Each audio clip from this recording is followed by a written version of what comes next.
श्री रामकृष्ण परमहंस जी महाराज जी भारतीय आध्यात्मिक जगत के महान साधक, साधु और धर्मगुरु थे।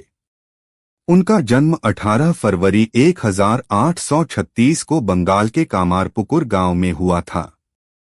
बचपन से ही वे साधारण ग्रामीण जीवन में रहते हुए गहन आध्यात्मिक भाव रखते थे। उनका वास्तविक नाम गदाधर चट्टोपाध्याय जी था और वे आगे चलकर रामकृष्ण जी नाम से विख्यात हुए। श्री रामकृष्ण जी बचपन से ही साधना में लीन रहते थे। मां काली जी के प्रति उनकी श्रद्धा और समर्पण अद्वितीय था। वे दक्षिणेश्वर काली मंदिर में मां भवतारिणी की पूजा किया करते थे और साधना में घंटों लीन रहते थे। उन्होंने साधना के सभी मार्गों जैसे कि वेदांत, तंत्र, सूफीज्म, ईसाई धर्म और अन्य धर्मों का गहन अध्ययन किया और साधना करके यह अनुभव किया कि सभी धर्मों का मूल तत्व एक ही है।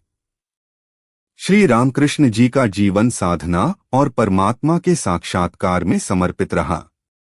वे यह कहते थे कि सभी धर्म सच्चे हैं और सभी धर्म ईश्वर तक ले जाते हैं, जैसे अलग अलग नदी का प्रवाह समंदर तक पहुंच जाता है। वे साधारण लोगों में बैठकर धर्म और साधना की जटिल बातों को साधारण भाषा में समझाने में माहिर थे। वे हास्य और साधारण संवाद के माध्यम से गहन आध्यात्मिक बातें सुलभ कर देते थे। श्री रामकृष्ण जी के शिष्य मंडल में सबसे प्रमुख नाम स्वामी विवेकानंद जी का है।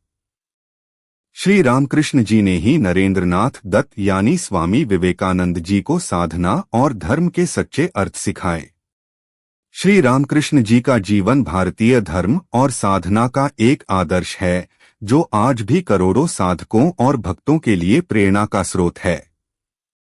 श्री रामकृष्ण जी का महापरिनिर्वाण 16 अगस्त 1886 में हुआ, किंतु उनकी दी हुई साधना और धर्म का मूलमंत्र आज भी विश्व भर में व्याप्त है।